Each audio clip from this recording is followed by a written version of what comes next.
ఓం నమః శివాయ శ్రీమాత్రే నమః. మిత్రులకి, శ్రేభిలాషులకి, అలాగే నేను ఇంతగా ఆదరిస్తున్న యూట్యూబ్ ప్రేక్షకులందరికీ కూడా పేరు పేరు ధన్యవాదాలు. మిత్రులారా, మీ అందరికీ పరాదేవత ఎల్లవెల్లా మీతో ఉండి మీ మనోవాంఛ నెరవేర్చాలని మనస్ఫూర్తిగా కోరుకుంటున్నాను. మనం ఈరోజు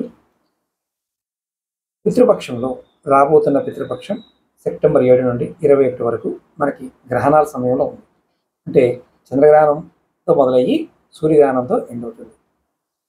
ఈ పితృపక్షం చాలా చాలా అద్భుతమైన శక్తి కలిగి ఉంటుంది.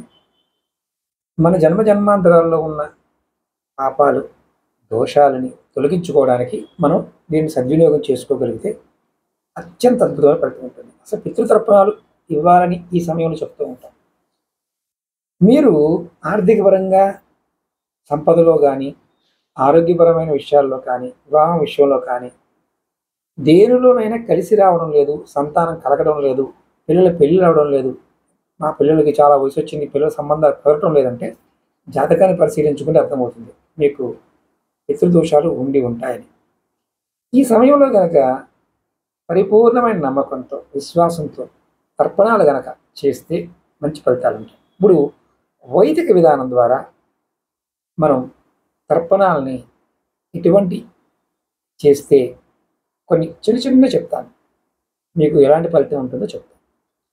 పితృతర్పణం అనేది మొట్టమొదటిగా మనం చేయవలసింది. ఈ పితృపక్షంలో ప్రతిరోజు కూడా పితృతర్పణం చేయడం వల్ల తండ్రి, తాత, ముత్తాతలు, తల్లి తరపున పూర్వీకులు, తండ్రి తరపున పూర్వీకులు ఇలాంటి వారందరికీ కూడా తర్పణాలు ఇవ్వాలి. ఈ తర్పణం మనం ఎలా ఇస్తాము? నల్ల నువ్వులు, బియ్యము, గరిక, పాలు, నీళ్లు కలిపి పితృదేవతలను ఉద్దేశించి అర్ఘ్యం ఇస్తాం. ఇది మీరు చేయలేరు అనుకో, డైరెక్ట్గా మీ దగ్గరలో ఉన్న బ్రాహ్మణత్వం అడగండి, వాళ్ళు చెప్తారు. దీనివల్ల పితృదేవతలు సంతృప్తి చెంది వారి ఆత్మలకి శాంతి లభిస్తుంది అనేది మన పెద్దలు చెప్పిన మాట. రెండోది శ్రాద్ధ కర్మ. పితృపక్షంలో ముఖ్యంగా వైదిక కర్మ సిద్ధాంతం ఏంటంటే వైదిక కర్మ శ్రాద్ధం అని పెడతారు. ఇది పితృపక్షం మొదలైన తర్వాత పూర్వీకులు మరణించిన వారి తిథి ప్రకారం ఏ రోజు అయితే వస్తుందో ఆ రోజున శ్రాద్ధం నిర్వహిస్తారు. ఈ కర్మలో బ్రాహ్మణుల్ని ఆహ్వానించి వారికి భోజనం పెడతారు. అలాగే పితృదేవతలకు ఇష్టమైన పదార్థాలు కూడా నైవేద్యంగా సమర్పిస్తారు.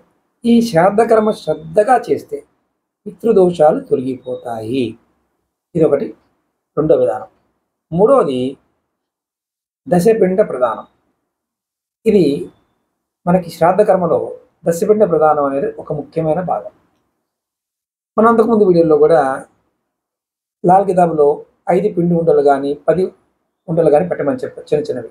అలాగే ఇది దశపిండ ప్రదానంలో కూడా పిండి అంటే బియ్యం చేసిన ముద్దలు, ఈ పిండాలని పితృదేవతలకు సమర్పిస్తారు.